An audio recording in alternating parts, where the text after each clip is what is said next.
Question before, when they're making their presentation, can I interject comment?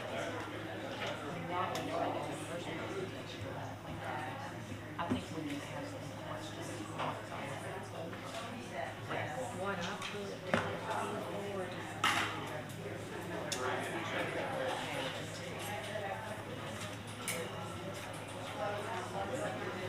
So what I put here is that he speak, and yea, speak the days, we close the public hearing. And then in the discussion by the planning commission, I figured he would come back. With his questions. We're recording. How you doing? Start whenever you feel I'm good, and you? This is good time.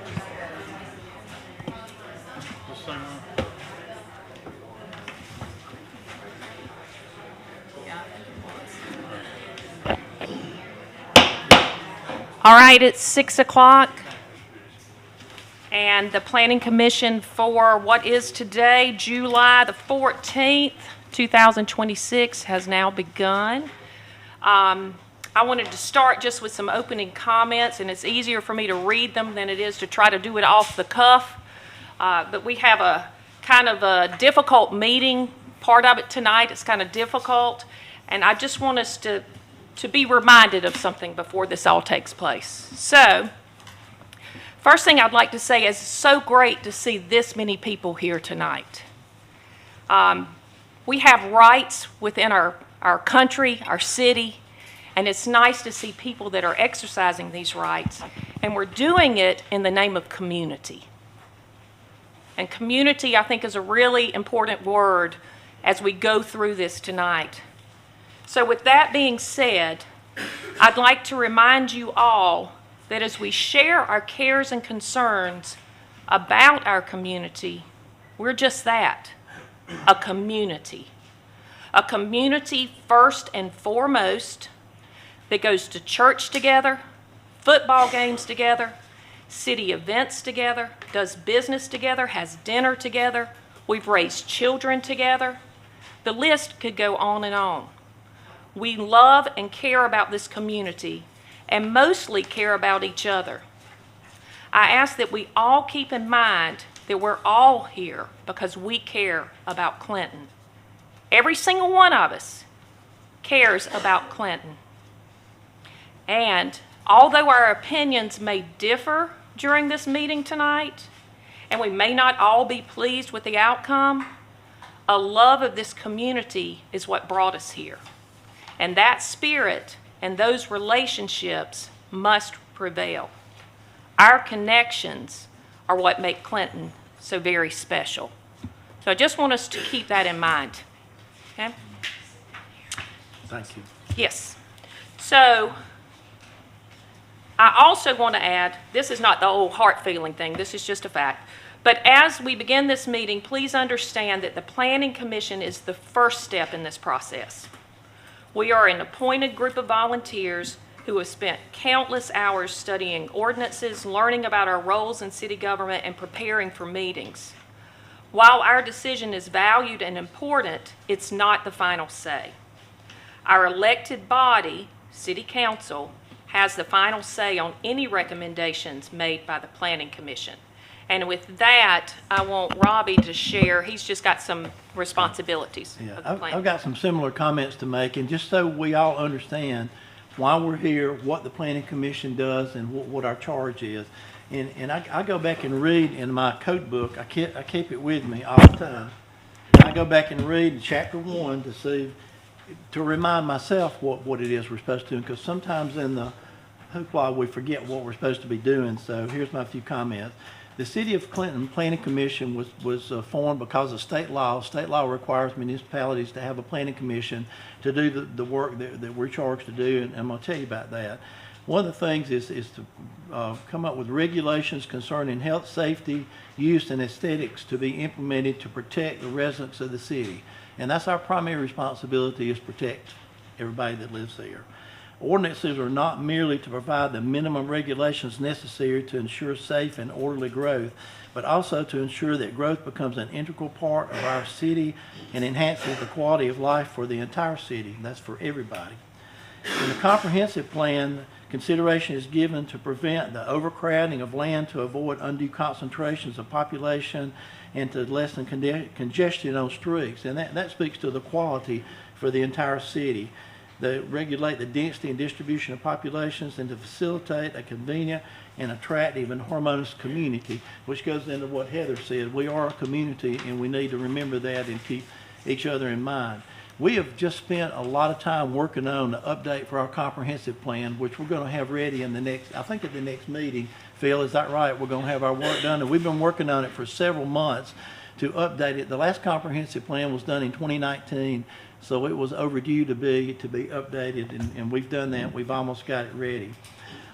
In our comprehensive plan, there's a section in there about the density of residential development, and it describes low density and medium density. And I'm saying this because the request that we're getting today has to do with that. It has a certain density level.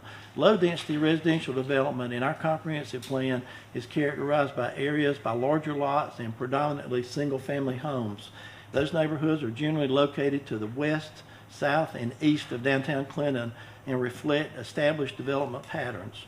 Further development should reinforce this character through single-family homes that are compatible with surrounding properties. And when we first looked at this request several months ago, that came up. And that's why we recommended what we did, because we realized what the surrounding communities were like, and we wanted whatever goes in this development to fit well within that community. It also talked about medium density development, and it said medium density development should generally be located on the west and east side of downtown. And if you know your directions, out where this request we're looking at today is south. Mr. Chairman?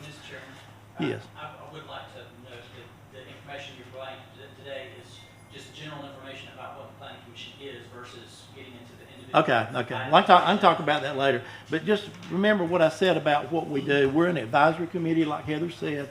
We're not the final authority, but we do make a recommendation to City Council, and then City Council takes that in consideration when they make the final decision. And that's it. That's all I got to say. Now. All right, so next in line, we're going to change things up, not a whole lot. But we have a presentation regarding, a development review regarding Creighton Ridge. And instead of them having to sit through the speaking, we have bumped them up. So we are going to move that to the first item of the new business, and then 1 and 2 will go, we'll go to the new business.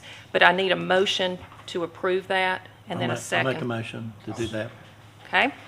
So with that being said, did you guys have a chance, and I got to scoot over to my Creighton Ridge stuff.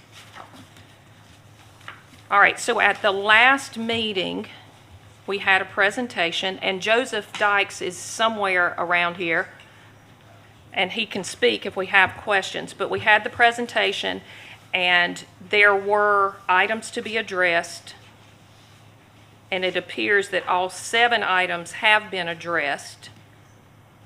And then for us, we wanted to know about the Creighton Ridge Drive and the traffic count. The traffic count, I think, was on, where was the traffic count? It was somewhere. I think we can write it up. I saw it. It's I don't know right where it here. is now. Got it. Traffic count is here. So we can open up, if someone has a motion to go ahead and move forward, we can do a motion to talk about it, to discuss.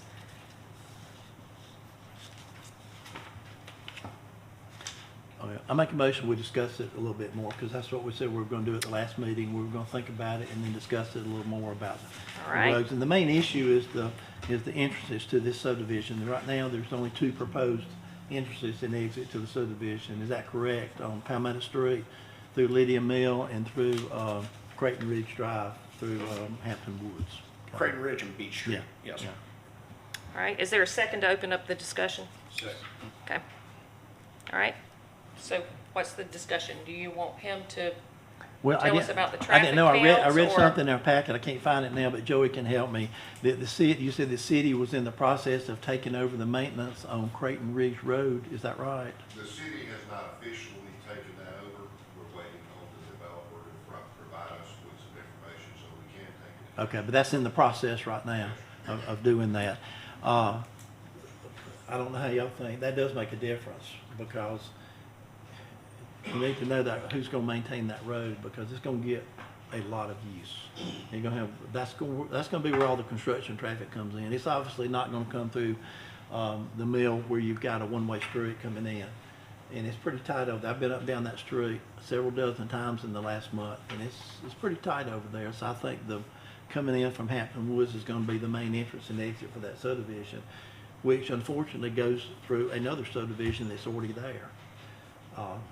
And that subdivision should not bear the burden of maintaining the road for another one, in my opinion. I agree with that. And I that's agree why with the that. city taking the road Yeah.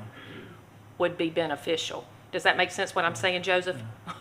Yes, ma'am. And I think that I know that there's an agreement relative to the condition of that roadway repairs during construction activities. And frankly, it probably should be, if the transfer to the city happens prior to the start of construction, similar commitment to maintenance and repairs should be made to the city of Clinton relative to construction traffic. Okay. And Joey, help me with this one too. Somewhere in our code book, it says that there can be a bond. We can require a bond to cover repairs and things like that. Am I right about that? The Hampton Woods portion of this Yeah. did not fall under the bond. That had not been put in effect Okay. when Hampton Woods built their subdivision. Okay. So. Is that something that we could require going forward with the developer for the new part that we're talking about? Yes. Yeah, okay. Yes. That's what I'm thinking about, Anything yeah. that Yeah. was done after, I believe, Stone Creek Mhm. required the bond. Yeah. And then we, of course, set in some new ordinances or new guidelines just a To, few months back. to me, that would give some protection to the people that live in Hampton Woods on Creighton Ridge Drive. It also gives some protection to the city to do that. Because if the road gets undue wear and causes problems, that's who should pay for it, is the developer for the new department. It shouldn't fall on the taxpayers, or it shouldn't fall on the people that live there now, because they certainly, I don't think any of them expected that to happen. And then we have a public hearing. We forgot to say we're going in public hearing, but we have a public hearing for that. Is anybody here to speak to that? No, that's not project? the public hearing. The public hearing is on changing the Oh, that's right. zoning. Okay, I'm sorry. Yeah. I'm sorry. This is the one we put off last time to decide. So that's a hard choice. You just don't want to make sure you don't stick somebody with expenses that they really shouldn't be having to pay if there's a problem with the roads, and I suspect they will be. Now, it's part of the process for the city to take over the roads, or you're gonna have the roads inspected to make sure they were built to the proper specs. What we will do is get the proof road reports Mhm. and paving reports from the paver for that project. Yeah, And I have someone that I can call on with BLE yeah, to do that. yeah.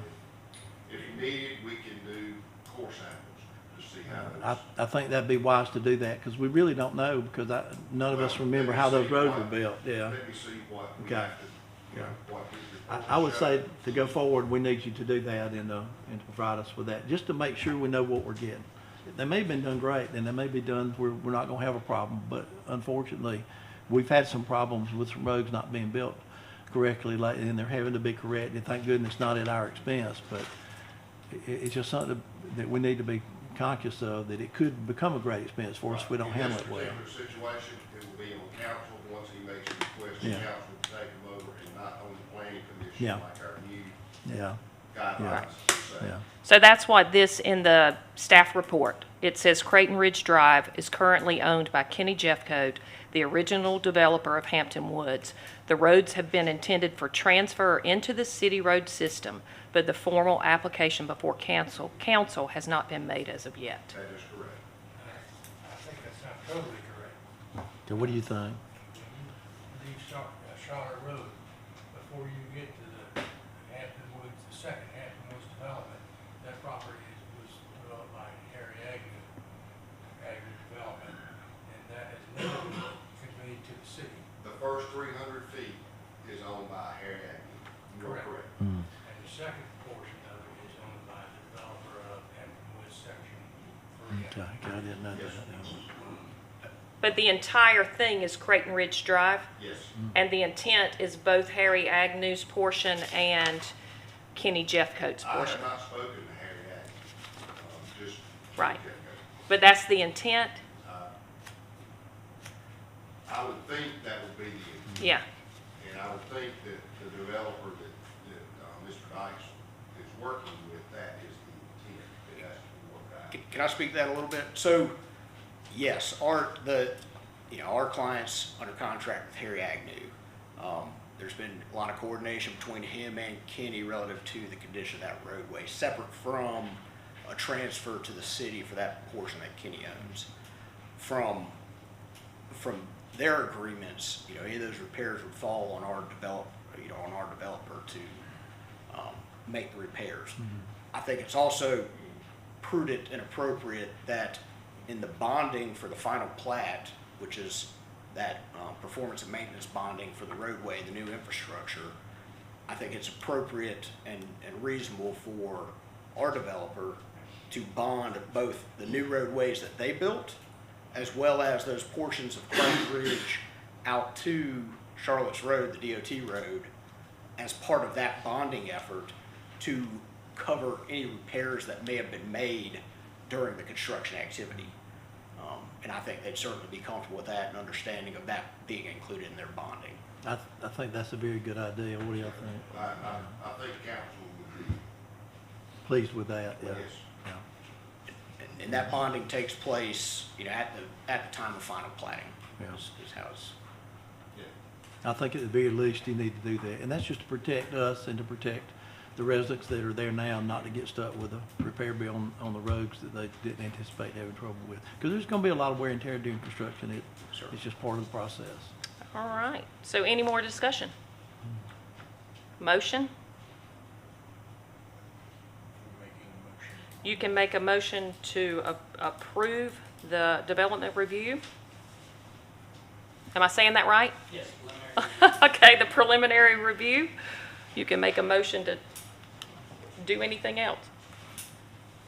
Need to include the roads in that, and whoever makes a motion, make a reference to that, I don't really know. how I'll make to a word motion. that. I would like to make a motion to approve the development review for the Creighton Ridge subdivision with a contingency that Creighton Ridge Drive be bonded and fall under the city road system.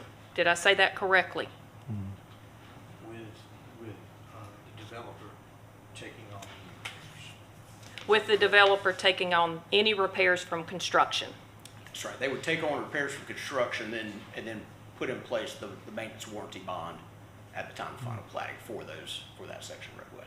Okay, do I Yeah. need to restate all of that? Because that's going to be hard. That's city policy within the development guidelines, so they would have to follow that. Okay. Yeah. You could make that part of the motion, but that's going to be the requirement. And I will say, Before make this changes. Make sure the developer knows, we've really been looking at that closely, and I'm not talking about what's already there, I'm talking about what's gonna be built. It's gotta be built to DOT spec. All the infrastructure has certain standards they have to meet. We're gonna be watching that very closely, and we've even added a step that we're gonna review that when it's done before we send it to council for their final plat approval, that we're gonna review it. So we just wanna make sure everything's getting done the way our code says it's supposed to be done. That's all we're doing.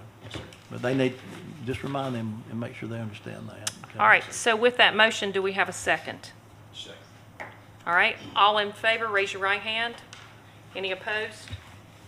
All right, with all in favor, it will move on, that's the second reading, right? To council now? No, It's only one, you don't have to review it one time. one time, For okay? preliminary. All right. So next in line, we will open the public hearing. I just have to find my notes.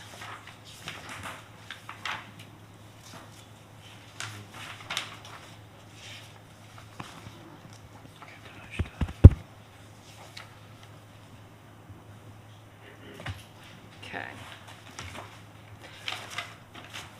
Okay, so real quickly, I'm just going to say it plain, and then I've got to read some statements. But what we're going to do is we'll call the public hearing to order. Those in favor will speak, 2 minutes each. Those against will speak. And then we'll close that public hearing. And at that point, that's when Planning Commission will ask questions of city staff or the builder developer, and we'll try to find the facts in the case so that we can then reach a decision, okay? Your time, for you guys out there, your time to speak is going to be during this public hearing portion. So once we start discussing, that's when questions cannot come from there. Does that make sense what I'm saying? So you have to speak during your 2 minutes, okay? Since it appears to be a different plan than we were first presented, is the developer going to make a presentation as to what he intends to do? Yes, he is. I'm sorry. Yes, he will come, but, oh, he's going to do that first. Good googly. Yes, he's doing that first. So I'm sorry. Thank you, John. You're reminding me. I'm trying, y'all. Okay, so the developer is going to give a presentation followed by an opportunity for those of you to speak. I do the public hearing after that? Or do I do the public hearing before? All of it's public You can do hearing. it at the public hearing before. Okay, the public hearing is now called to order. But, Madam Chair, if you wouldn't mind, please read into the record the item being considered under items. You are D. right, it's right here. D1. All right, the consideration of the annexation of 3 parcels along Highway 56 South. Tax map number 617-00-00-015. Tax map number 617-00-00-016.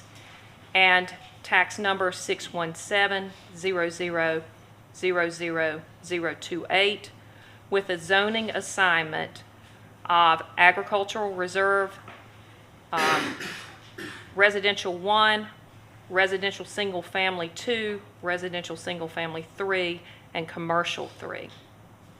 I'll read the rules before we speak, but at this point, the developer builder, Patrick McNair, I don't know where Patrick is, will come and speak.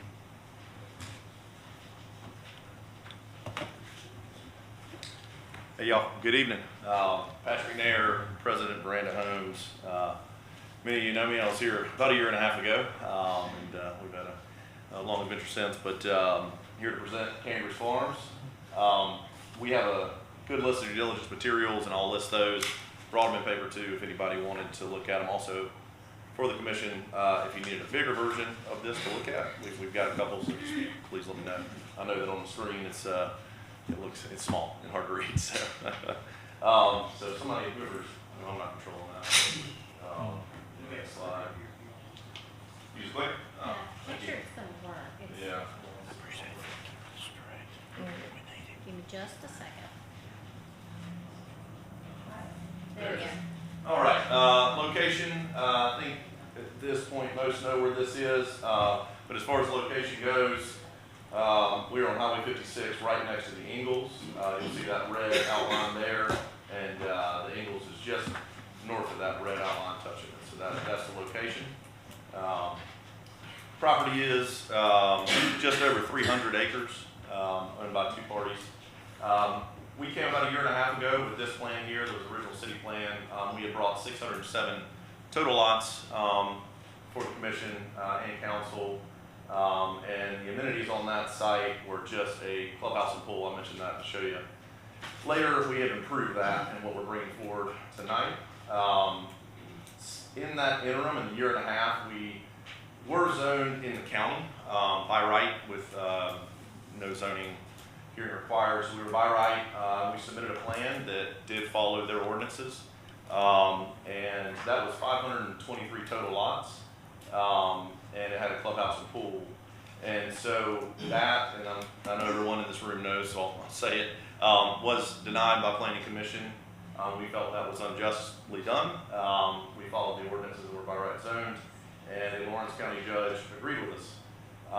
That is the order of appeal granted by a county judge, which says the site plan you just saw, 523 lots, was approved effective June 23rd, 2025, invested. So in hand, we could build 523 lots, as you see here today.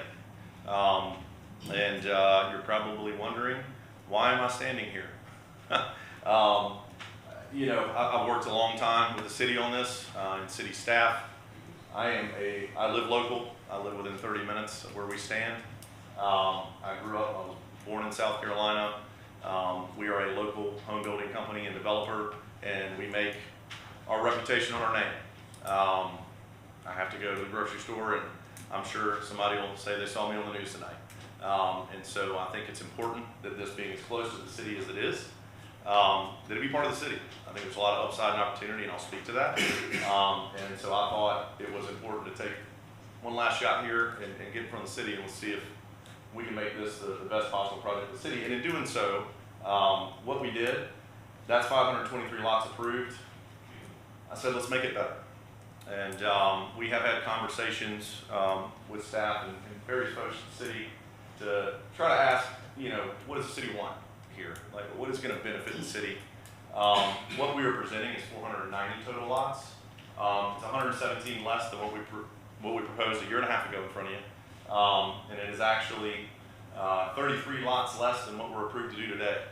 I don't make any more money by removing lots from the site plan. What you'll notice in the very center there, where there was lots, there's an 11-acre central park that we're going to build.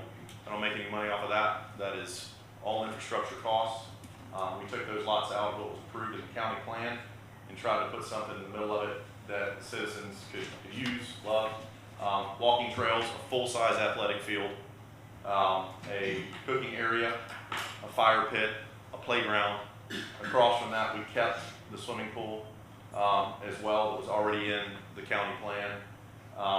And then on the front, the top right there that you'll see as you see it on the screen, the northeast side of the property, that runs along Highway 56. So that's 56 there. And we had heard in conversations with the city that one thing that's been asked a lot is, can we get more restaurants or grocery stores or retail?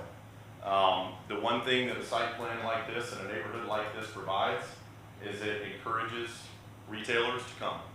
My father was in commercial real estate my whole life, and the first question he always told me that those folks ask grocery stores and good restaurants is, how many rooftops do you have around you? If you don't have enough, they're not going to talk to you. Not many. So I thought this gave that good opportunity, right? And the city said they want to retail, so we put that element in there. Next to the Ingalls, already a good retail area for the city. If you're running down Highway 56, making that drive, everything on the right's retail. And so our idea there, and I'll speak to it as we go, but we're going to put some restrictions on that because we want it to be nice retail. Doesn't help our development if I build something in front that's not nice. And so I'll speak to what that is later. So the zoning we're asking is R1. You'll see purplish pink lots, however you see that color there. That is what you'll see as you drive down Highway 56. That's going to be the view from the road. Those are our biggest lots. Those are 10,500 square feet.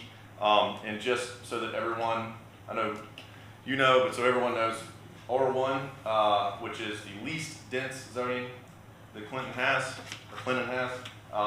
is 7,500 square feet. So these are 10,500 square foot lots in R1. R2S, which was actually put in place after we presented a year and a half ago. R2S is 8,700 square feet. In R3S zone, we're asking for zoning there. Those are 7,500 square foot lots. So not a single lot on this is any smaller than Clinton's least dense zoning. And then there's a small commercial parcel we're asking for, and then the current property we see carved off there that has a nice home on it is going to stay lived in, and the recommendations for AR zoning, agricultural zoning there. The goals for the commercial use, we would like restaurants. We can get a daycare. I'll show you an example later of how I built a neighborhood almost exactly like this in Lexington, where we were able to get a daycare at the front. It worked really well. Daycare loved it. They had the residents there. It was all live, work, play. Restaurants, and you know, boutique retail. That's our goal. Why R2 and R3S?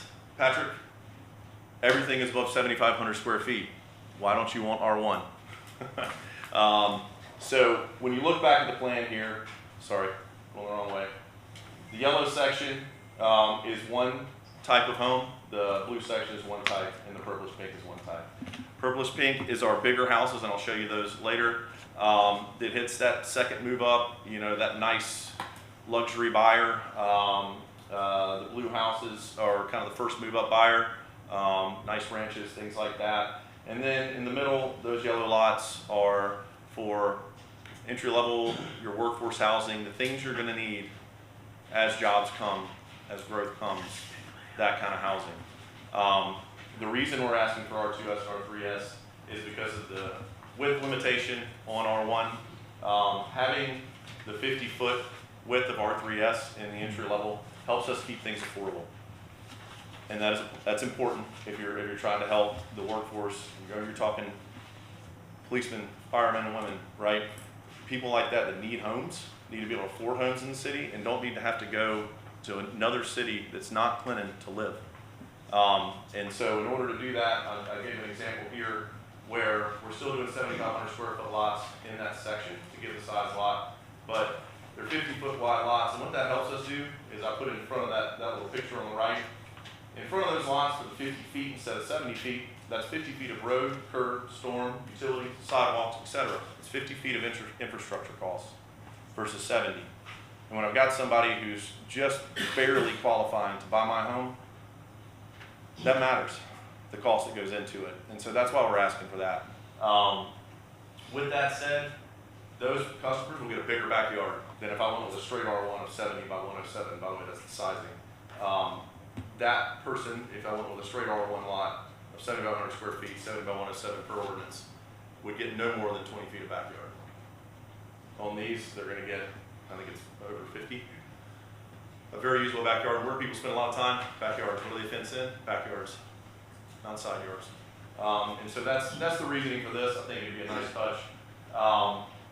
And then we will still maintain house spacing. The city's ordinance is 15 feet between houses. I know some might say, well, he's narrowing the lots. We're not going to get the spacing. We don't want it to be Ryan out on 385. Believe me, neither do I. We're a local builder. We make our name on what we do. And I make my whole name off of being different and building better. And the spacing between homes on the plan you just saw is 18 to 20 feet, where your ordinance on your least dense ordinance is 15. So even the spacing between homes, even in the narrow lot section, is wider than what your most restrictive ordinance would say. So I just want to address that. So product slide, will we build? We pride ourselves on building a better home. We're not the builder that's going to come in and put it in a flat box. That's not who we are. It's not how we compete. Like I said, I live right here, 30 minutes away.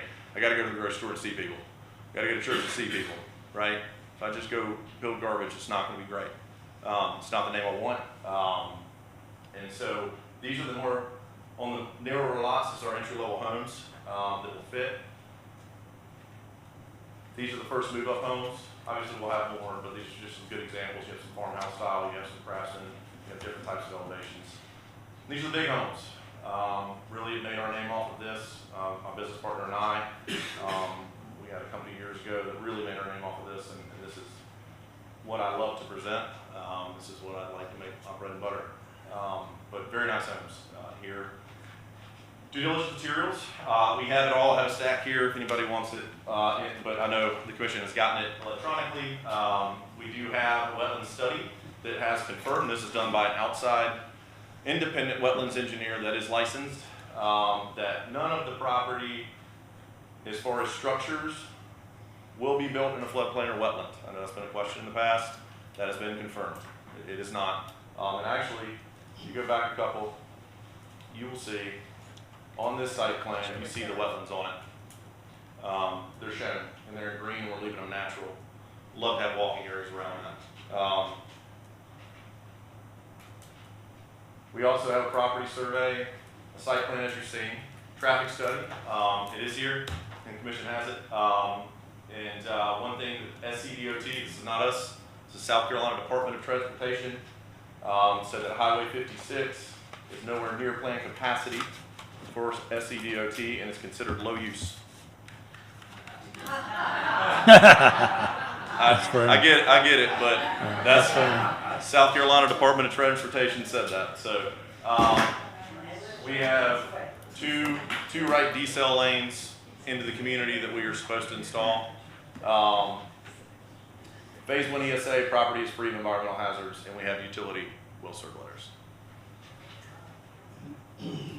So the benefits to the city. Like I said, I think this project is better fit in the city. I really don't, want to go forward with the 523 lot plan in the county. I think it's better to work with the city. I think it's better to be a good steward of being a local builder. I do. And some things that it brings.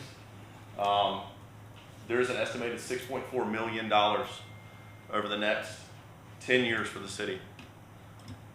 And that only includes inspections and taxes. That does not include the taxes from the commercial, and it does not include building permits. That is massive. That almost doubles what you're bringing in currently. And can help do things like buy new fire trucks, upgrade infrastructures that are much needed, upgrade emergency services, all of those things this can bring. The ballpark at the north of the town is going to have jobs. Right now, there are jobs coming all in Lawrence County, from the city of Lawrence all the way down 385, now to the north of the city. There's an industrial park you're looking at. Those businesses will not come without rooftops. My family was in that business for decades, for generations. It will not come without rooftops. So this would be critical to that and that growth. Utilities, the higher use of city utilities, I know the water's, 20% capacity use right now. I mean, the higher use of city utilities in any city helps with rates. The more it's used, the better the rates can get. The jobs, Lawrence County has made a massive, well, I won't read off of it, but obviously the retail in the front provides jobs, and then the houses provide places for more retailers and industry to want to come because they have the houses for the jobs, which provides opportunity for everyone in the city. The restaurants and grocery stores I've already spoken to, but this does help the school system. And I know Clinton has great schools, but there's a risk if not enough people fill those schools because they are way under capacity, that those could get enveloped into other school systems. And I know that's not what you want to happen. This right here, this project could help fill those halls and keep Clinton's great schools, not Lawrence's schools.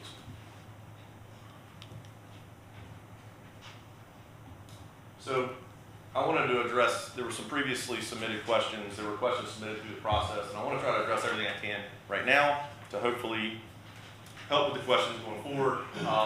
If the plan is denied at the city, what's next? I think I spoke about that earlier. We've already gone out of due diligence on this project. We're buying it. So we're going to develop it. I guess that's the straightforward answer to the question. We decided we're buying it. Status of the county case. So I know that there's been some discussion on, is the county appealing it, et cetera. Currently today, the facts that stand in front of us is that we are approved with a site plan for 523 lots. And what I encourage everybody to do is act off the facts of today, not the speculative facts of tomorrow, to make the right decision for the city. Yeah, the county submitted an appeal. They missed the 10-day window to submit the counter argument, which does matter at the appellate court. They submitted a one-pager without any reason, which is highly unusual. We went on 3 counts, and in my career, I've never seen that, ever. It's hard enough to find one. In the United States, less than 10% of appeals are successful. And so if we're going to decide this, something that can be very good for the city, on a speculative outcome like that, I don't see that as the best decision. Will someone purchase and place a conservation easement on the property? That was a question that came in. Somebody wanted to purchase property and place conservation easement on it. We are buying the property. They're welcome to talk to me. If they want to show me proof of funds for $9 million, then we'll sell it to them and they can place a conservation easement on the property. Is Miranda financially able to carry out this development? Our company and our partners have been in business since 1993. It might be a new name and a new brand, but we've been doing the same thing and in business since 1993. And I know that at the County Planning Commission, someone mentioned that we're in the red, and that might get mentioned again today. That was off of our first year financial statement. Every company, every new company that starts plans a loss in their first year. You have to get offices, SG&A, all those things set up for growth. We are financially stable. We've been doing this since '93. We can make this happen. And I'm going to show you the end of this, actually, a very, very similar project that we executed. It was a 10-year project, and we did it. Is the project being constructed in wetlands or floodplains? I covered that earlier. We've got the due diligence here, if you need to see that. Will the project hold stormwater runoff? That is not an option for us.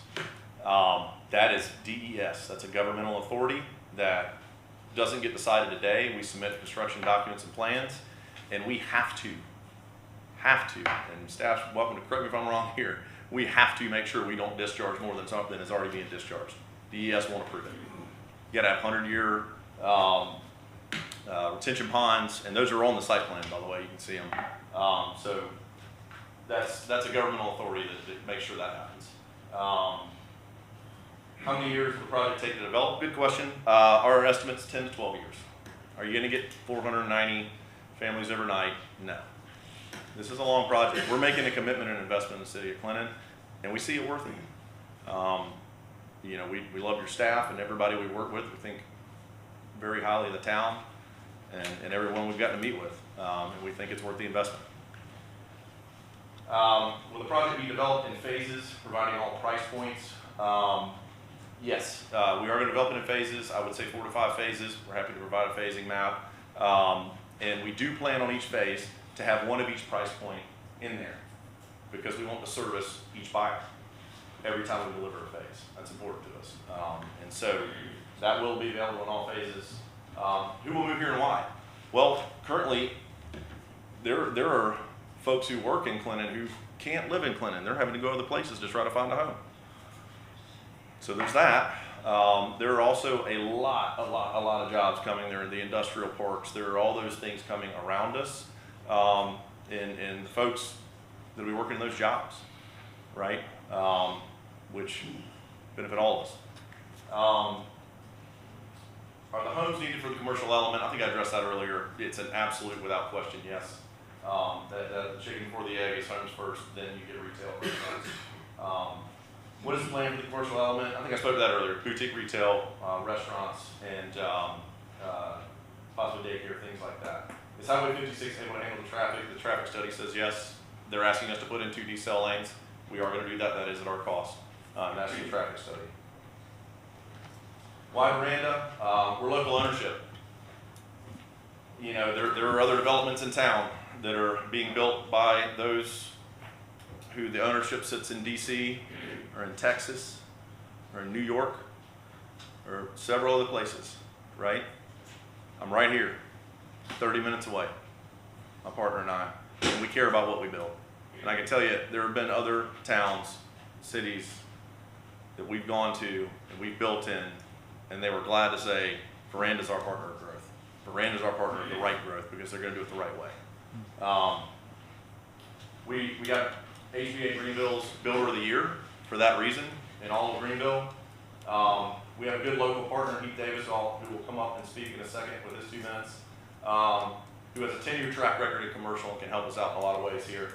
We have a strong financial backing with a local approach and documented success with neighborhoods. And I'm going to show you an example of neighborhood because I think what you see on this site plan and on paper is kind of a cold view, right? I want to show you what this looks like when it's actually built out. So I'm going to do that in 1 second. But our request for approval, and then I'll take you through the neighborhood so everybody can kind of see what our vision is of something actually existing, is annexation and zoning as shown on the plan with a mix of R1, R2S, R3S, commercial, and AR. We've located that on the plan of where we're asking for that. But we want to propose an approval with conditions of a development agreement. Because I know that one of the concerns is, well, Patrick, if you get R3S, you can make those lots smaller than what you're showing. Right? And so to show that we're earnest, there are development agreements that are done with developers and municipalities all the time. It's a state, it's an allowed state law. You can do that. And actually our attorney and your city attorney have had some discussions on that draft and what that might look like. We can have that draft ready for city council next month as they vote on it. We don't want to draft it yet until we get your feedback on what you'd like in it. And so my suggestion would be an approval with conditions of a development agreement to ensure that I'm going to do what I'm showing you here, and I'm not going to get zoning and go do something else, because I'm earnest about what I have here. So we will do a 490 lot maximum. This plan is currently 490. I have 523 in the county, so 490 lot maximum. And by the way, true R1 could allow us up to 700 if we just straight did R1 here. We've shown that plan a year and a half ago. So 490 lot maximum, 7,500 square foot minimum lot size, which keeps us at the R1. So even if you gave me R3S, it keeps us there. We will put into writing that we will guarantee that 10-acre central park in the middle of the neighborhood instead of building lots there. We will list out the amenity package that I spoke to today, and it's on that site plan to guarantee that we build it.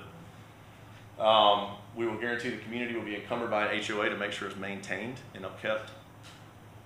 We will put a 10-year limit on our approval for development to make sure that we get this thing done, so the city doesn't have concern it'll drag on forever. We'll put covenants and restrictions on the commercial use and type. We have no interest, zero, in bad commercial here. That does not help my project or anything that's behind it. It hurts it. So I'm willing to restrict it to what the city of Clinton would like to see. That's why we put in the commercial elements. We kept hearing, hey, people want restaurants. They want this retail. Okay, we can do that, and this neighborhood will bring that, and these retailers will come with all these houses attached to it. They will. And we're willing to put restrictions on what that is. Right now, the suggestion is restaurants, daycare, grocery, boutique, retail. We can expand on that if the commission has ideas or thoughts. And then also a minimum of 18 feet between house pads. I know the concern is we don't want houses too close together. R1 is 15 feet. We're okay to expand that on the development agreement and say we'll do 18. We'll give you even more spacing than your ordinance says. So hopefully that's shown that we're earnest in saying we're wanting to be a partner in the city, wanting to build something good here. And at the end of the day, coming in the city gives the city more control, right? If we go with the county route, it gives the city more control, more revenue. I don't make any more money with the city plan. I have to pay $4,800 a lot to come into the city. That impact fee doesn't exist in the county. $4,800 a lot times 500 is a lot of money. So I'm not here presenting this to you. It's not some massive upside for me. But I think it's the right thing to do, and I think it's the right plan, and honestly, I really like this plan. And I don't know if we have the ability to click on that, and I could just show you a neighborhood that's almost identical to this neighborhood that we built in Lexington. And it was a 10-year project, very successful, and if it doesn't, it'll work, because I think it was good. There you go. If you can drop the little guy down on that Long Ridge Drive. Does the county know your screen? Sorry. I'm trying to look up there. Yeah, and I'll tell you to walk me through the community. So this neighborhood is a good example of a neighborhood that would be R1, R2S, R3S. It's exactly that. We had the luxury section, we had the first move up section, and the entry level section. So we actually had R1, 2S, R3S in this. And ignore the construction tree on the side, that's actually a daycare today. So that is the Blue Marble daycare right there. So that's kind of why I said, hey, this is a good example of what we're presenting here, because right at the front of this, we carved out some retail, turned it into the Blue Marble daycare, and they loved it because they had 500 homes to go with it. And they were all in on that. And it works to this day for them. If you could go left and take me down the main road there, you have to just stick it right on that main road. You'll see the nice big entryway here. And you'll see that actually on the site plan. It's hard to see it, but the road is a little wider at the beginning where the entrances are. There is a median that's going to be there with this kind of vegetation. There is a big roundabout you'll see in a second. Just keep taking me forward, and I'm almost done, I promise. So you keep taking me forward here. On the left, we'll stop right there. On the left, that is R1. If you want to go take a left there, and you'll see the homes that we built. This is what we did, by the way. So my partner and I built this neighborhood. On the left there, that's R1. I think everybody can agree that's a pretty nice looking house. They were on good sized lots, and actually, believe it or not, the site plan I'm presenting for you today has bigger lots than what you're seeing here. Much bigger lots than what you're seeing here. So then we can turn back around, but that's our R1. We've made our name on that. That's a staple. We're a local builder. There's not many builders these days, unfortunately, that build like that. You go across the street, that section is R2S. Still a very nice looking house, and we can kind of stay there. And then you get me back on that main drag, I'll take you down and see the amenity, and then I'll conclude, so I'm not taking too much more time. Take it right there. Yep.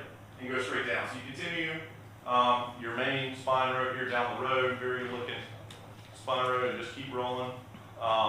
This neighborhood had a pool, it had a cooking area, it had a full athletic field. Sounding familiar, right? What it didn't have was a 10-acre central park. And so you'll see to the right, that is our clubhouse. Straight ahead is the cooking area, left is the fields, and then you keep going right, that is the pool. And then we have a big, nice roundabout in front of you.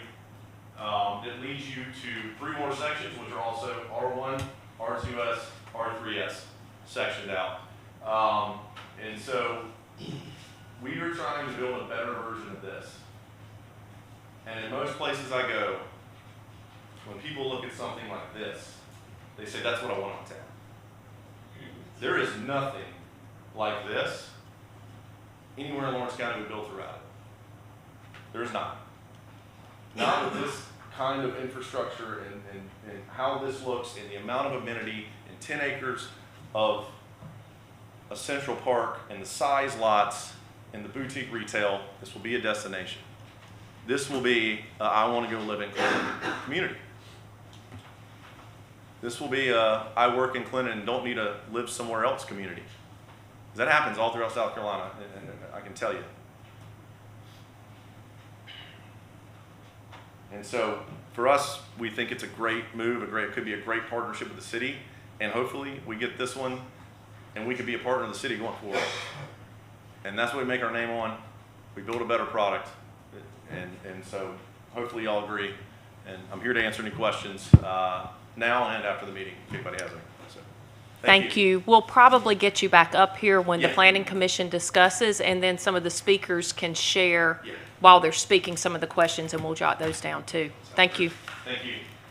Okay, so we are now still in the public hearing, and we're going to begin in just a minute with the yays speaking, and then the nays will come afterwards. But I need to read the rules. So I'm just reading a canned statement. Some of you already know this part, but it just says, "Thank you for your attendance tonight. I'm Heather Tiller. I'm the co-chair of the Planning Commission, stepping in for Chevy. We have the public hearing. It's been advertised with the media. It meets the advertising requirements of the city's ordinances. And in a few minutes, we'll open the public hearing, which allows the members of the audience who wish to speak on a particular item to come to the podium and give your name and address for the record. You will have 2 minutes to provide your statement to the commission. If you go over the 2 minutes, you will be notified and asked to provide a summary statement. Your comments should only address the agenda item being discussed. This is a public hearing and not a public debate. Direct your comments to the commission and not to the audience. Please be respectful to those at the podium by silencing all cell phones and refrain from talking or whispering in the audience. If you have hearing difficulties, we would remind you to sit in the front of the room where you can hear better due to the acoustics. When the public hearing is over, I will close the public hearing and no further comments from the public will be accepted. The commission will then discuss the issue and make a decision on the matter at hand.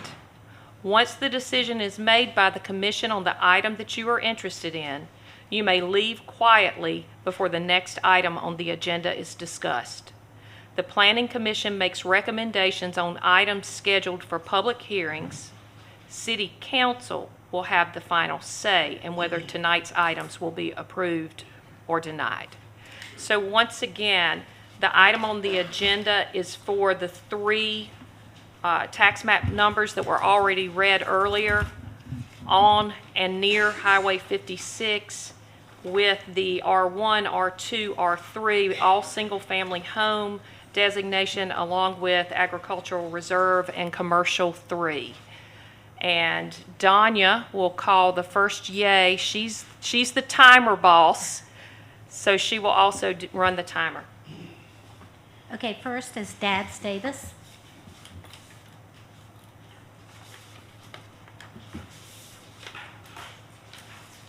I'm gonna read to you. If I don't, I'll ramble and I won't meet 2 minutes. So, I'm Dabbs Davis. I'm the president of the Lawrence County Chamber of Commerce. And I just want to preface this by saying we are a nonpartisan, non-political organization, and I'm not here to represent a developer or anybody else, but to be an advocate for our businesses in this community. From the Chamber's perspective, this conversation isn't really about the subdivision, but it's more about growth and whether or not Clinton is willing to grow. Growth is not something that happens after businesses arrive. It's what allows businesses to survive in the first place. And for the last 25 years, Clinton's population has declined from more than 9,200 people to fewer than 8,000 today. Our median household income remains well below both the state and national averages, and those are not just statistics. They represent fewer customers for our small businesses, fewer workers for our employers, and fewer opportunities to attract new investment.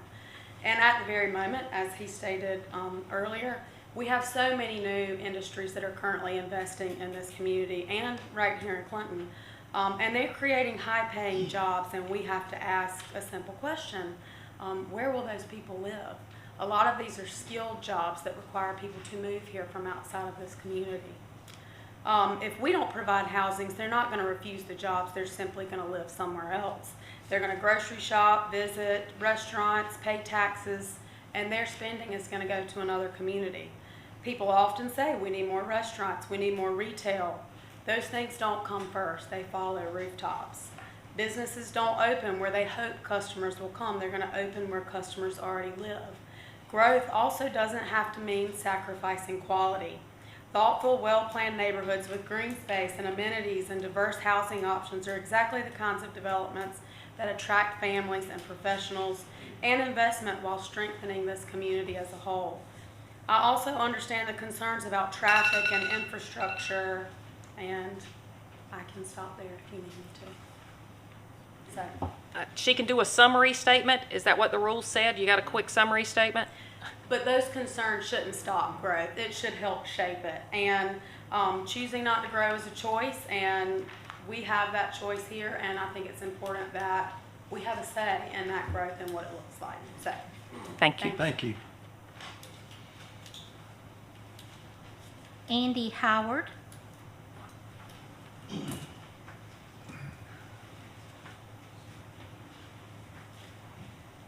So, right, I had it on. Thank you. So, I'm a Clinton resident, lifelong. Went off to go join the Marine Corps, but always knew I wanted to come back to Clinton. My wife and I both, Clinton residents. We built a house in Inman as soon as I got out of the Marine Corps, and our plan was to stay there for 5 years. Didn't work out. We knew right away we wanted to come back to Clinton, so we came back to Clinton and found a job. That's not usually how it works out. Usually you find a job and you go to it. But we knew we had to be in Clinton, so we came back to Clinton and found a job. That's hard to do nowadays because there's no jobs here. Hopefully we're going to get some. And with this type of development, that's a good thing. We shouldn't be scared by the development we've had recently. And that's what I think that most people are scared of. We got houses on top of houses on top of houses. This is the type of development we need. And I think this is the type of development we need to look forward to. Don't let the old developments, the developments we've had recently in the past, discourage us from having developments like this. That's all I got to say. Thank you. Thanks.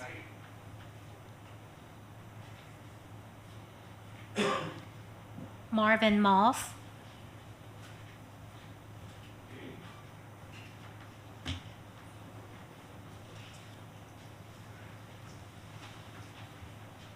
Good afternoon. I'm here to talk about economic development and the impact that Cambridge Farm can have on the city of Clinton. I recruited industry for Lawrence County for 16 years at the Chamber of Commerce and the Lawrence County Economic Development Corporation. And in the last 6 years that I was working for the city of Clinton in economic development. And over those years, the industrial clients that I work with, there's always a number of factors that they look at, like incentives, training programs, things like that. In the last 10 years, housing has moved up into the top 10. It is about 7th of the rankings of what's important to the industrial clients. What has happened over the years, the industry that's located here, they've gone somewhere else to live. Simpsonville, Malden, Greenville, wherever. So I think that housing is very important to the continued growth of our area, whether it's Lawrence, Clinton, Lawrence County in general. Retail is a little bit of a different animal. It's kind of like the chicken, which comes first, the chicken or the egg? Well, I can assure you, retail is not going to come to any area if they don't have the housetops to support those industries. One example, while I was working for the city of Clinton, was Cracker Barrel. I was working with a realtor trying to get Cracker Barrel to the located exit 54.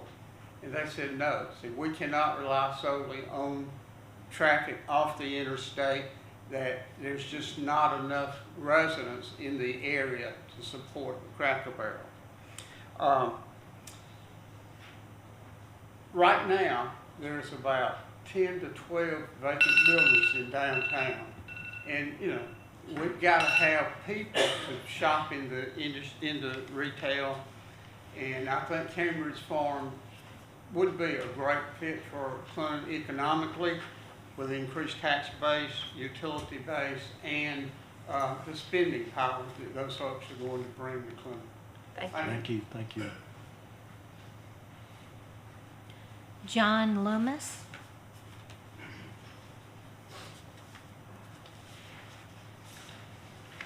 Good evening. I'm John Lummis. I'm the president and CEO of the Upstate SC Alliance, which is the regional economic development group over the upstate 10 counties, including Lawrence County, and we work to recruit new business into the region.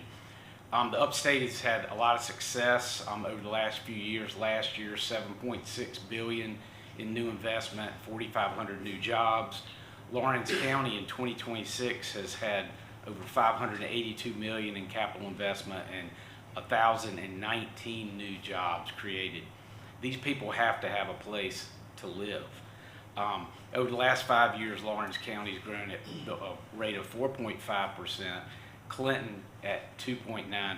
So Clinton has lagged behind the region in this growth, and one of these reasons could be lack of housing stock. The upstate is growing at about 81 people per day, but that has not translated, I don't believe, here. Workforce is the top factor for manufacturing projects considered in our region, and a successful workforce needs a wide range of quality housing options. When workers can't live near jobs due to lack of housing options, local businesses and industries can lose potential workers and existing workers. Also, workers shop in the communities where they live. Housing development rooftop counts are a critical metric for commercial and retail development, as retailers frequently require a certain density of residential units to justify new locations. Restaurants, shopping, grocery stores, and destination shopping amenities like Costco focus on housing and population growth in determining new locations. An expanding population base boosts local spending, helping existing restaurants, grocery stores, and service businesses thrive, and creates opportunities for new retail and commercial development. In summary, new commercial and retail growth depends on population growth. A strong workforce is key to a strong economy, and a quality workforce will come to locations with a wide range of housing options. Quality of life amenities follow population and housing growth. Clinton is poised to take advantage of the region's economic development growth because of its location and its quality of life amenities. If you're going to be economically successful, you must grow your housing supply. And lastly, a community is either growing or shrinking. There is no neutral. Thank you. Thank you.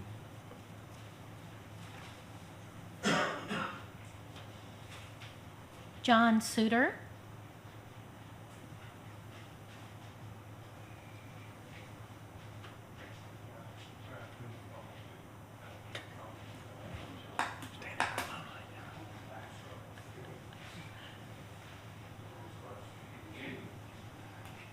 Sorry. How are you guys? Good. I'm John Suter. I'm building trying to develop the sports complex up on 26. So anyway, I've never met these developers. I don't have a dog in the fight with them at all. Actually, it did end up being my competition. But one thing that in all the research that I've been doing and all the contacts for the sports complex and to bring in the restaurants and retail and stuff that we need, the first thing that they look at is the rooftops, and that's just a fact. If the city gets into the opportunity zone, of course, it makes everything a lot easier, but if it doesn't get into the opportunity zone, then the rooftops become a big part of the development.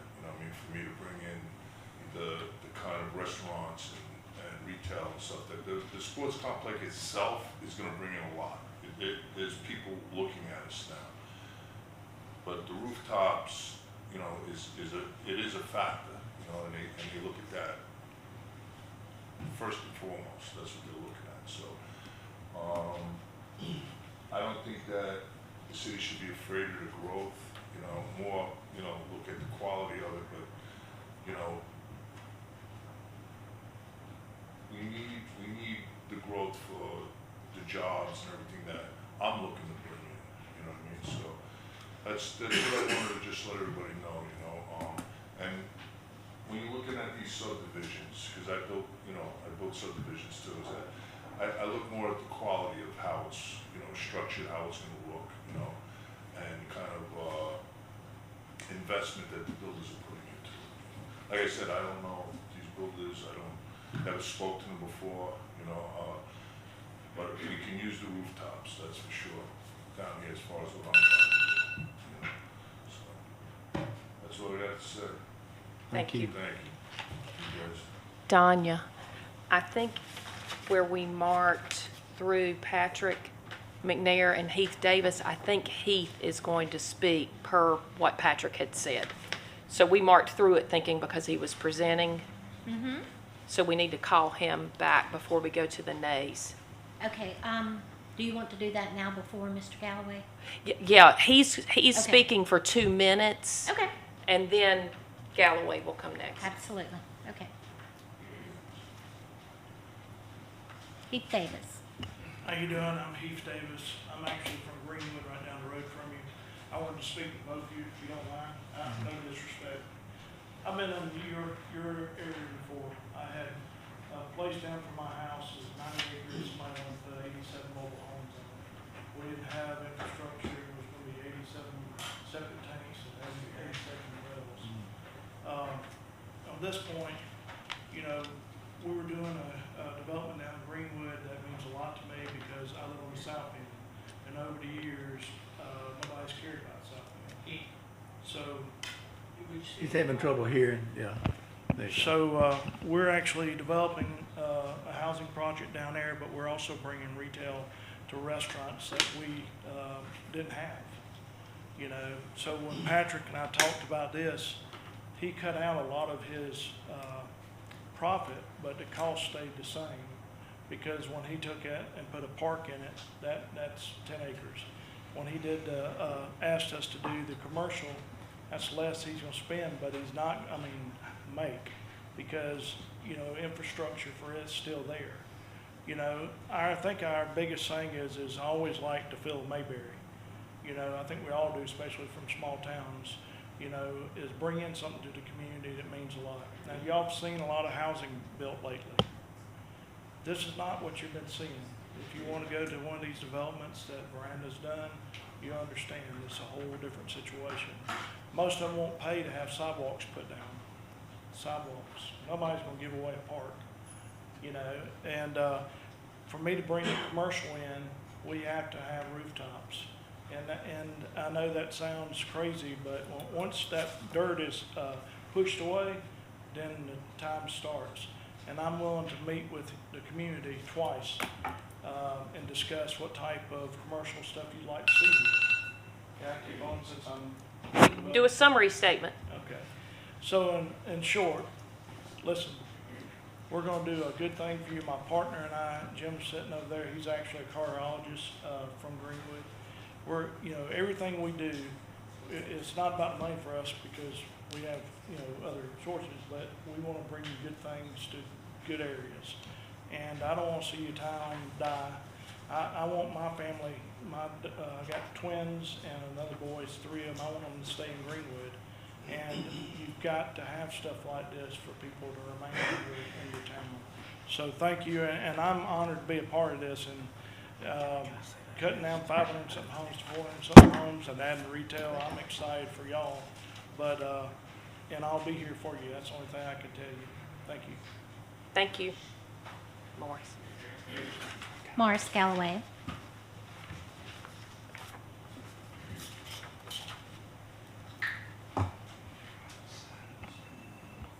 I'm Morris Galloway, I live in Clinton. I am not arguing for or against the project, so I'm not on either side of this. My first point, though, is to thank you for your service. Next, I will speak to the things in the planning process that I believe are important. I've watched online as you've worked conscientiously for a year, so I know you're doing the things I'm about to endorse as important, but I appreciate your listening to them. A good relation between the city and the county is important. I heard you discuss this in relation to a proposed RV park not too long ago, which is adjacent to the city. Downtown is important. Small town life is valuable and requires vision and support. And I say this as someone who grew up in metro Atlanta in the middle of the last century. I've come to love Clinton and small town life. Planning is important.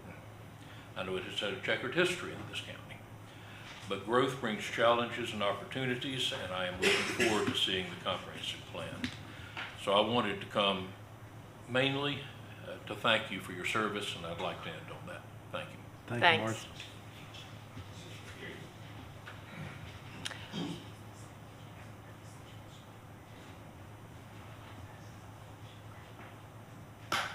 Okay, so now we are to the nays. Brenda Stewart.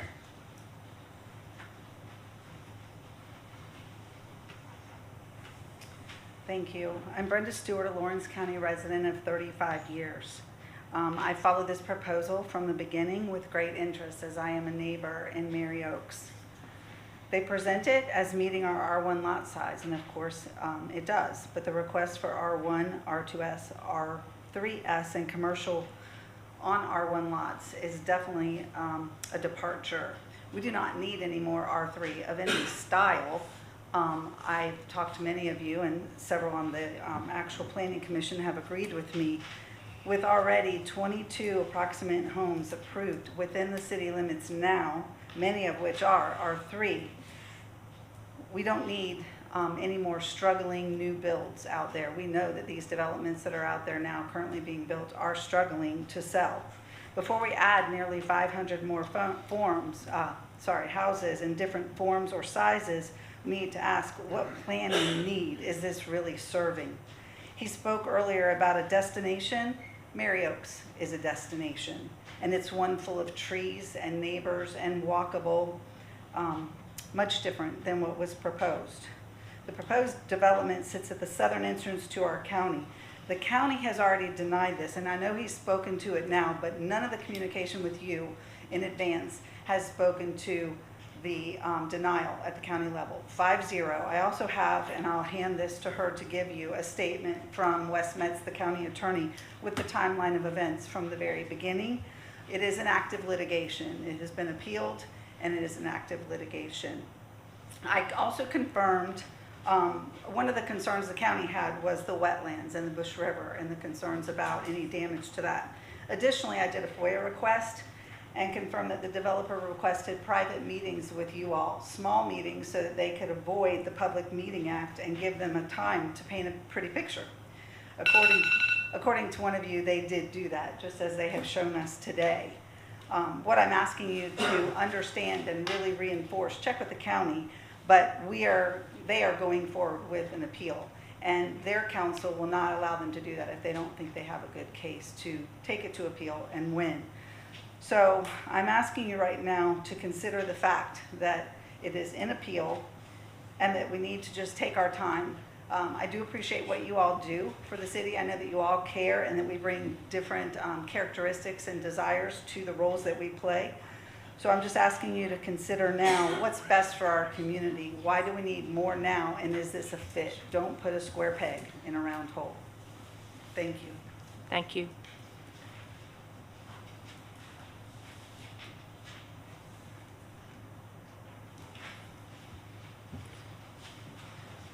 Charlotte Strickland.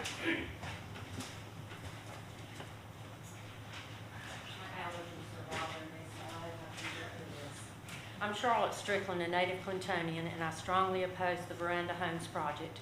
Lisa Wargo, Lawrence County planner, said this would be a traffic nightmare inside and outside the project.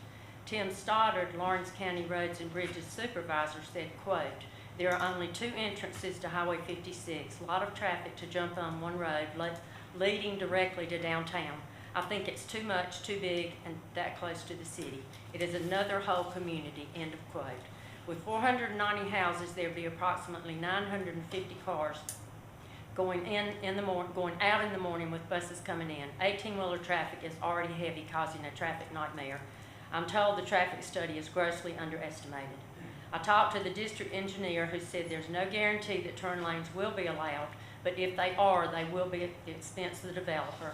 He stated adamantly that there would never be a red light there on Highway 56.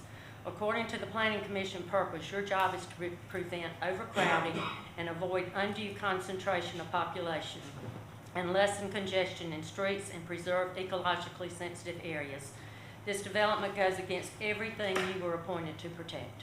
The population of Clinton is 7,300, and you want to put 1,200 to 1,500 people in one neighborhood? That's ludicrous. The comprehensive plan states that neighborhoods are to reflect established development patterns within the community. Future development should reinforce this character with surrounding properties, meaning R1 should be next to R1. There is no zone allowing R1, 2, and 3, much less commercial. The comprehensive plan states that AE flood zones exist along Bush River, a major tributary for South Carolina. A local ordinance restricts development in these areas. Areas near creeks and woodlands support native wildlife and migratory corridors. Preserving these habitats reduces conflicts between humans and animals and maintains ecological growth. Growth must balance development with conservation. This project does not. As Clinton grows, development should be strategically guided to avoid environmental disruption according to the comprehensive plan. This land should be preserved. I ask you to please listen to the Lawrence County Planning Commission and vote as they did to deny this project. It is too big for the area, it is too big for Clinton, and it's just going to destroy the character of our city. Thank you. Thank you. Sammy Lanford.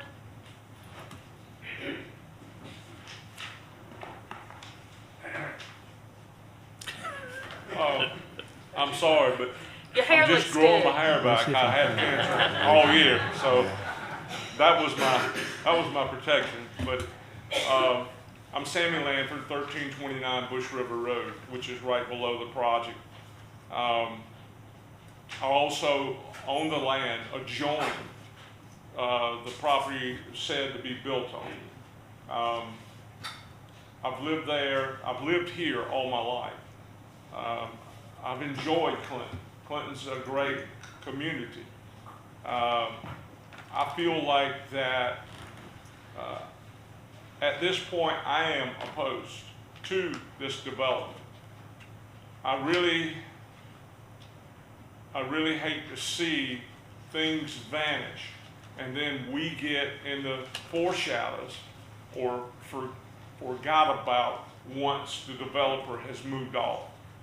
I own a business on 2901 Highway 72, which is right across of their development. It's been good to me. I've hired a lot of people. We're continuing to hire. We've recently added several lasers. I don't know if a lot of you know about the lasers or whatever, but we feel like it's utmost to our business because it's opened more doors for us. So, you know, I got maybe 300 acres adjoining, total property adjoining that property. There is quite a distinctive wetland back there. I have carried Ms. Stewart around. We have rode the property. I appreciate your time, but the annexation to support the proposed Cambridge Farms subdivision, you know, I'm given the opportunity to purchase these 3 tracts that they're wanting to purchase. I'm standing here right now telling you I'm not opposed to purchasing those 3 tracts. I'm not going to say it won't come with a disgruntled side, but $9 million for that property sounds kind of very up there. So I appreciate your time. I mean what I say, and I'm here for it. Thank you again for hearing me. Thank you. Thank you. Put my camera back on. Take just a minute. Tommy Pinson.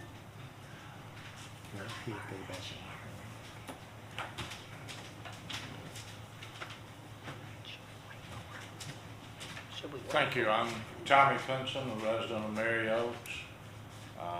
I moved my family here 46 years ago, so that gives you an indication. I feel like a full-time resident of Clinton and Lawrence County. When we came here, there was 0 housing available. We had to rent to find a place before one came on the market. But the city was full.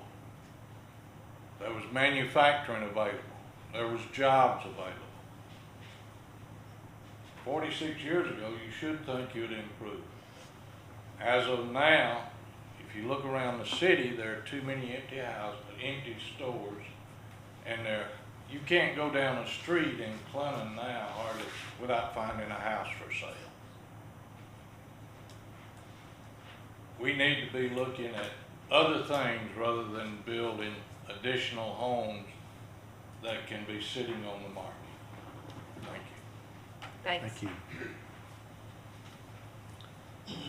Ed Gooch. My apologies if I said that incorrectly.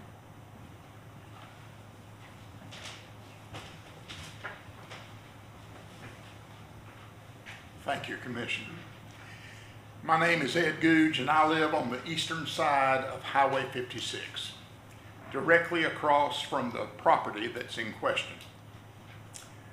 I am pleased to see in the applicant's report that a traffic study has been done. I am not pleased to see the word safe, safety, or safely in that report. I would remind the commission that if you are moving down Broad Street from north to south, where the road diverges into Highway 72 and Highway 76, or excuse me, 56, that there's a 35-mile-per-hour speed limit. And that 35-mile-per-hour speed limit changes where this property begins, or about where this property begins. Changes to 45. Well, I can guarantee you there are some people that don't know their numbers. Okay? Amen. Not only that, the speed limit goes up, but the number of lanes go down. So you go from 4 lanes to 2 lanes. Now, I don't know a lot about engineering, but I know a little about chemistry. If you want molecules to react with each other, they have to collide. And if you want to speed that up, what do? You put more molecules into the same space. Thank you. Thanks. Corey Cannon.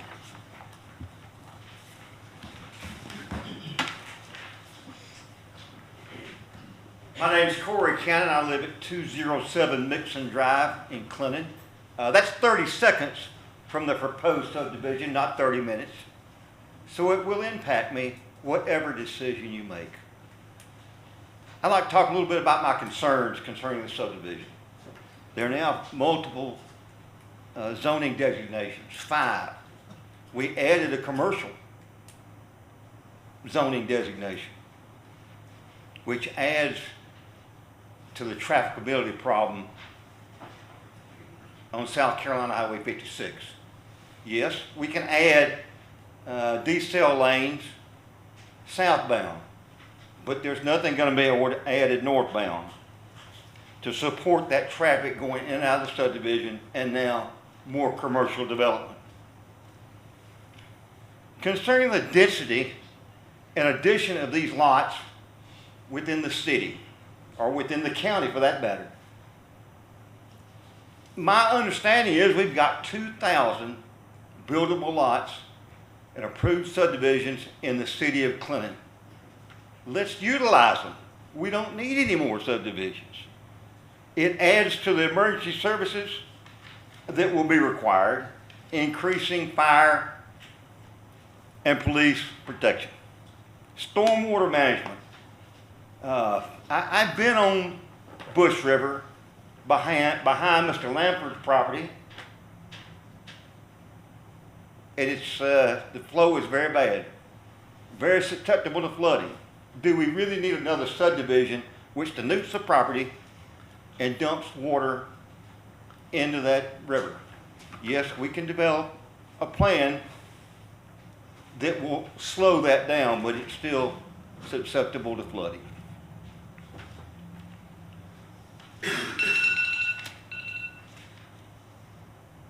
In closing, I would ask all of you this. If this subdivision were going into your neighborhood, would you be in favor of this annexation? I surely hope not. Thank you for your time. Thank you. Thanks. Nick Nichols.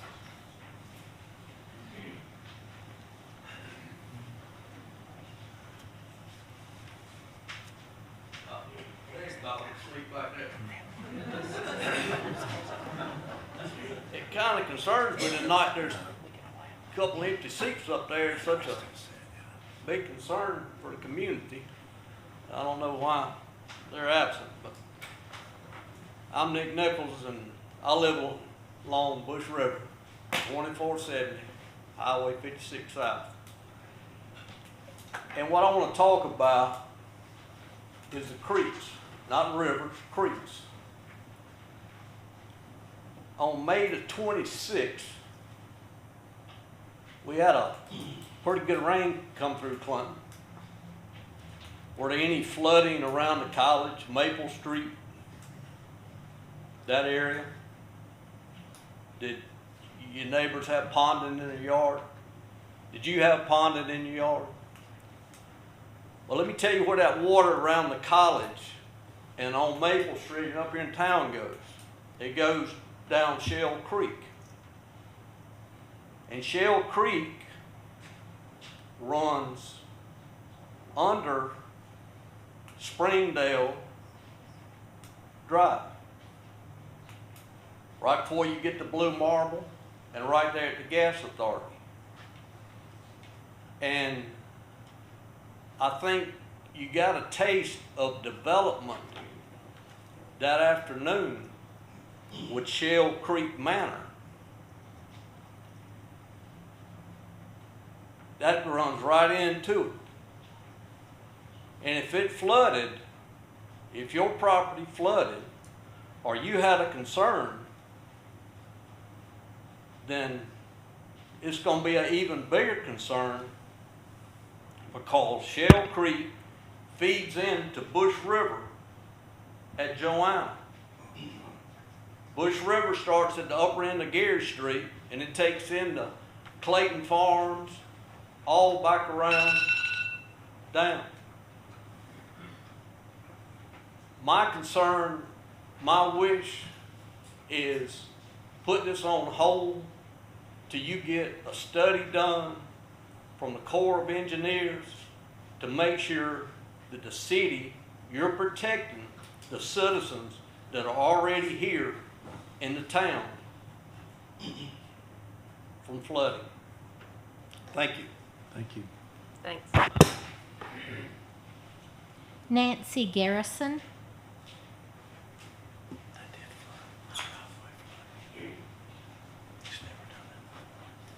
I'm Nancy Garrison, and I am from the northern end of Lawrence County, and I wanted to come give y'all a perspective environmentally, and it really is kind of good that I went right behind him, because we had a major development, 300 acres, that were cleared next to our property up in that area. And the devastation that occurred to our property just because of taking the trees away. When you strip land like that, and this is before their stormwater went in, but we dealt with months on end of silt-filled water flowing over through our property, eroding our property. They were actually cited, which was DHEC now, I know it's SCDES, but they were cited multiple times for sediment going into the waters of the state, because we have South Derby Creek back below there.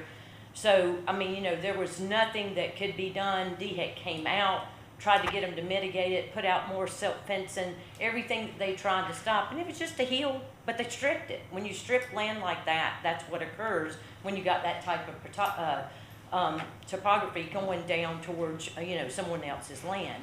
And not only has it done that, but, and I'm not talking Helene rains or anything like that, I'm talking a couple of inches here, a couple of inches there, but Durbin Creek, because we have more development up above this and everything else, and that's just talking about the density and continuing to put in density in an area. Durbin Creek is now going out of its banks worse than it ever has ever.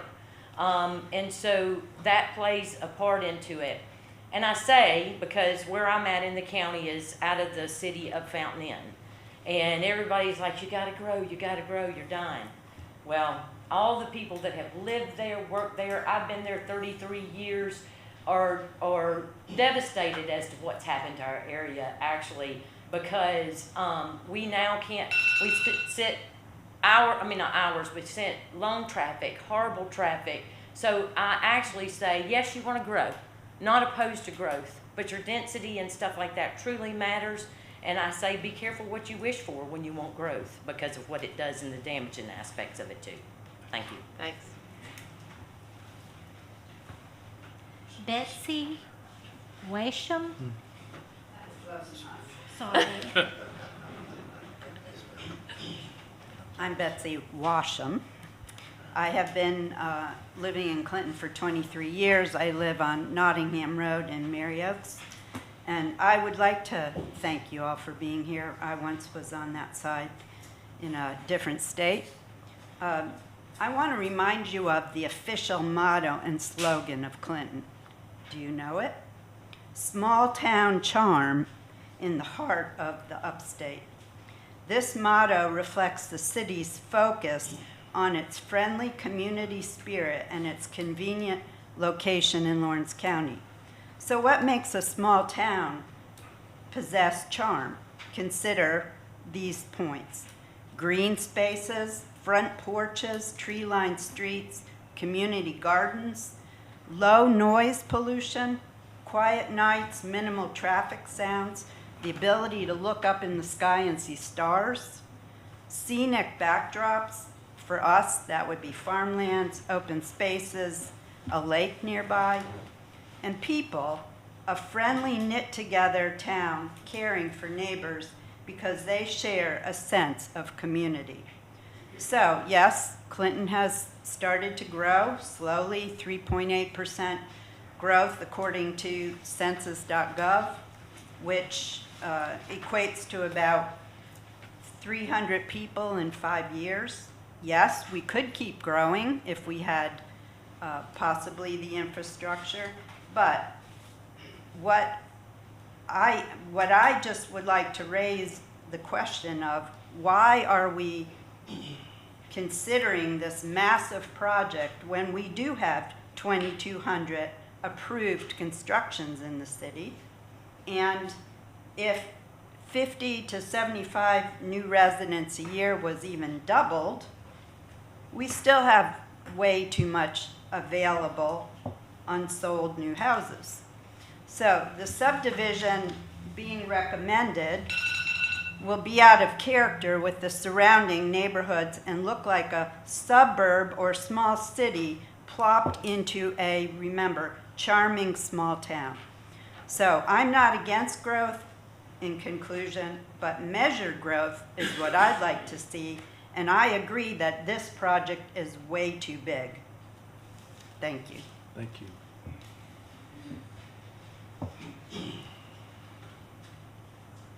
Okay, I'm not sure of this next name. I can't really read the writing. Is it a Revis. Dan? Don Revis. My apologies. I'm so Work on sorry. that handwriting. Yeah. He's used to writing for doctors. My apologies, sir. Same thing. Don, I'm Don Revis, 50 Street Extension, and when my writing gets about 3 days old, I can't read it, so I understand. Before my time is up, I'm gonna make two points and then go into some other things before you cut me off. Number one, I'd like to ask you to put this on hold because of some of the concerns. If not that, I'd ask you, number two, to not go back like you did last time and do not approve R2 and R3 for this development. And it's sort of like deja vu. I'm here again before you. I went from here to our city council, and at the city council meeting, the developer, whenever he said it was R1, he said, well, we're gonna go to the county. We've already been approved. They went to the county. I was at that meeting. It wasn't already approved.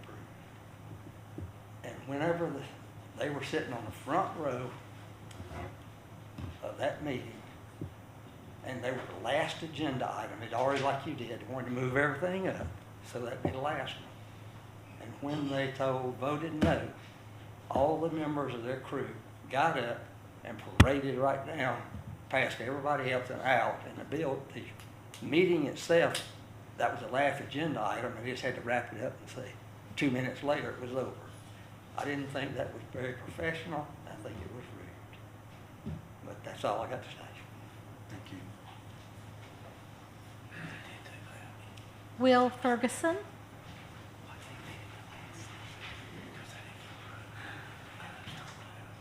Hi, I'm Will Ferguson. I live on Dixon Street in Clinton, which Corey's back door neighbor, so if he's 30 seconds, I'm about 45 seconds from the development. But first I'd like to thank the commission for their service and for hearing us tonight. And I think I'm not, and I think most of our neighbors are not opposed to growth as long as it's consistent with the neighborhood and measured and controlled. But the proposed density is simply inconsistent with the surrounding neighborhood. The zoning referred to by the developer as RS2 and RS3 does not even exist in the city's online zoning code documents. I encourage that the developer reapply with zoning that is consistent with the online codes, or for the city to revise the document posted on the website and reschedule a public hearing. These may seem like technical matters, but these things matter, okay? These things matter. The developer references the number of homes per acre. This is a meaningless statistic since it includes roads, rights-of-way, and land that is not usable. While the developer's chart, this is in his on the online posting, indicates the lots will be larger than what is allowed by code, the frontage only meets the minimum. The zoning classification and the road frontage are the most important things. A narrow, deep lot does not overcome the high density that is proposed. A R2 or R3 zoning that the developer intends to be single-family detached today can change the use in the future. Who knows, we may have duplexes or triplexes on these, but you can't determine that from the online posting. One last thing about the traffic study. It was done about 2 years ago. Anybody back here will tell you the traffic has changed. And the traffic study did not include the commercial development. So I believe the traffic study should be redone and reconsidered as well. Thank you. Woody Robinson.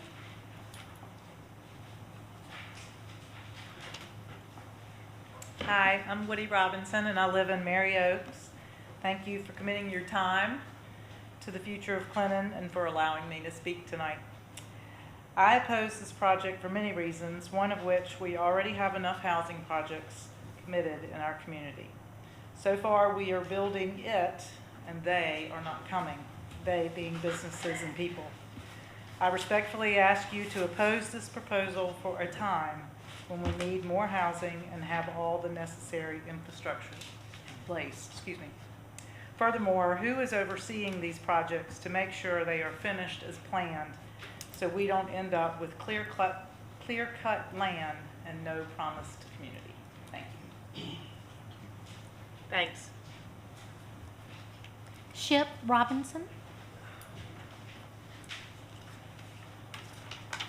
Hello, I'm Shep Robinson. I live with Woody at 1648 Highway 56. So, and I live with mother-in-law Ann. I want to express my sincere concern about the viability of this project. If this project is approved and not successfully developed, it could be a huge eyesore for the city of Clinton.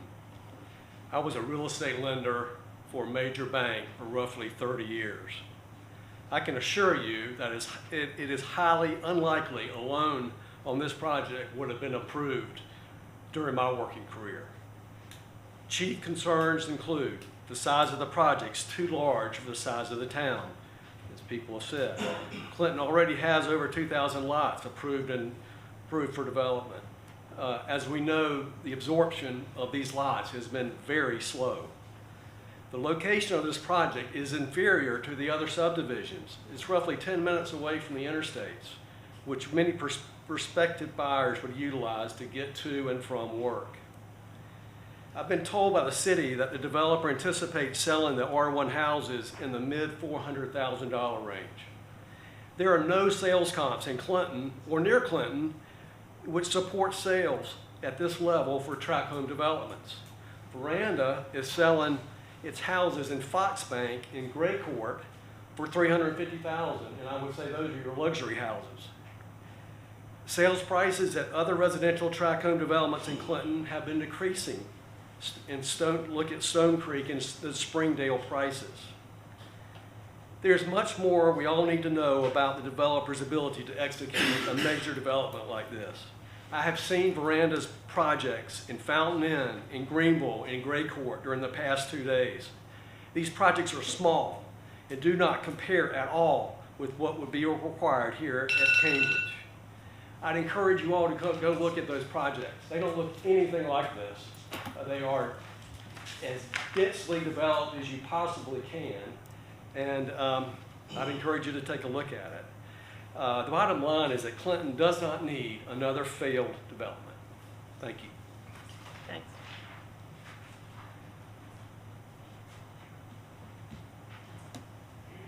The other's Michael Corley. Oh, my sincerest apologies. Again, Michael Corley.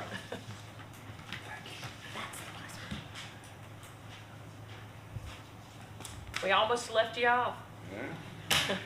Good evening. My name is Michael Corley. I'm the Deputy Director of the South Carolina Environmental Law Project. We are a statewide organization that assists communities in fighting back against ill-advised development. I also grew up in the neighborhood across from the proposed project. Now my mom's here, so there you go. I'm a lawyer. I'm an environmental lawyer in this field, and I'm going to make a lawyer's point, which is that you guys have been sold a false bill of goods about the state of the county proceedings. First of all, in that the County Planning Commission unanimously rejected this project at a meeting that I attended. And I've gone to a lot of these things. Subdivisions get approved. That's what happens. Very rarely, there's a split and they get denied. Almost never is there a unanimous denial. So that was unanimously denied. As far as I knew, as far as the folks in this room knew, that was the end of the story. But as it turns out, the developer, who's now skeptical of appeals, appealed to the circuit court and was able to get a decision from the circuit court overturning the Planning Commission's decision. That decision, though, has been appealed by the Lawrence County to the Court of Appeals. So the fate of the development, the fate of the county's approval of the project now rests with one of our state's highest courts.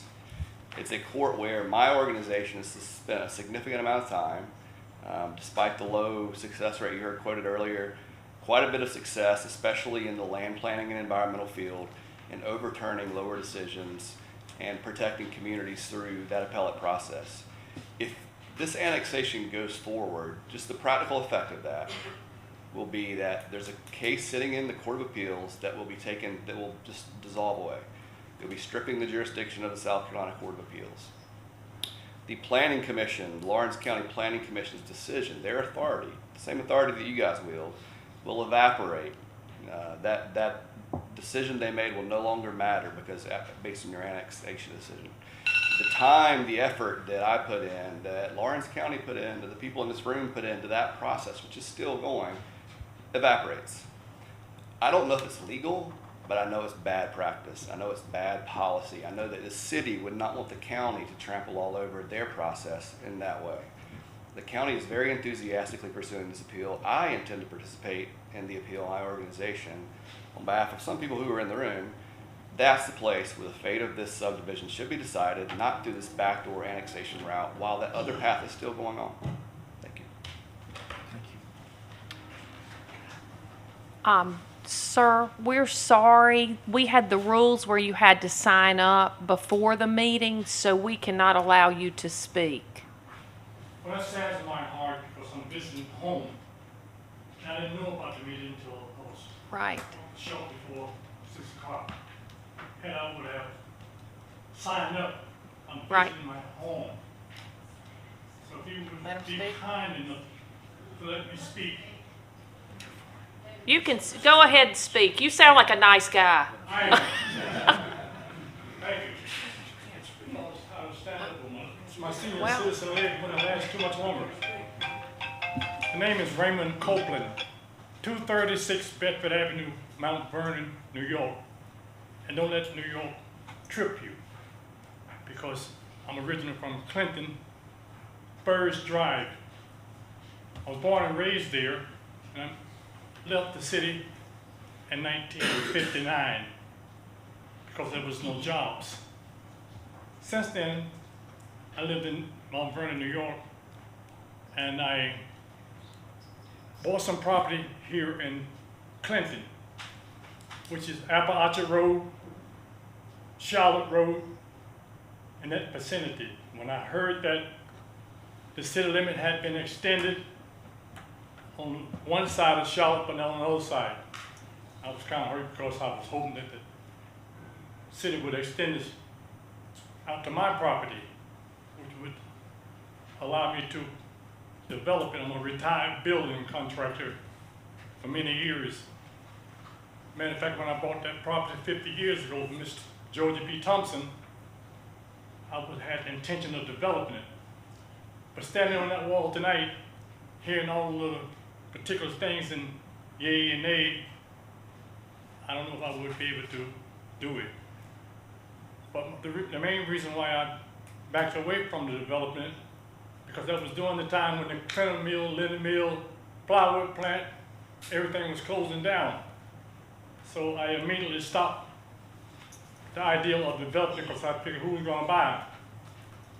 But I here tonight saying that where there's no vision, the people's perish. You have to look beyond your nose. Don't be afraid to develop, because it can only help the town, especially in my traveling down here on 85 and wherever I travel, I see developing.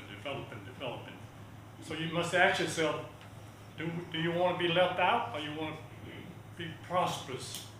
And the people that I speak to don't know my home, Clinton, unless I mention the college, Presbyterian. That's what people know. Hey, I know Clinton, Presbyterian. Do you want to go beyond that? So you have to do your homework, and don't be afraid to reach out. I wish I had more time to talk, but it's kind of limited, so I don't come home that often. So thank you for allowing me to express myself. Thank you. Thank you. Appreciate it. Mr. Copeland, are you speaking in favor of or in opposition of? I'm not yea or nay, but I do say do your homework. Do your homework, because I'm not exactly in the city of New York. I'm up in Westchester County. So I know what could happen if it, once the neighborhood is overflowing, especially when you're used to living in a quiet area. So all that has to be taken into consideration. Thank you. Madam Chair, we have a need for a brief break. The video is about to cut off in the live stream. Oh. So we want to restart it again. Okay. Talk amongst yourselves. We need a break. Amen. We're going to take a brief recess of 2 minutes. Yes? Maybe 5 minutes.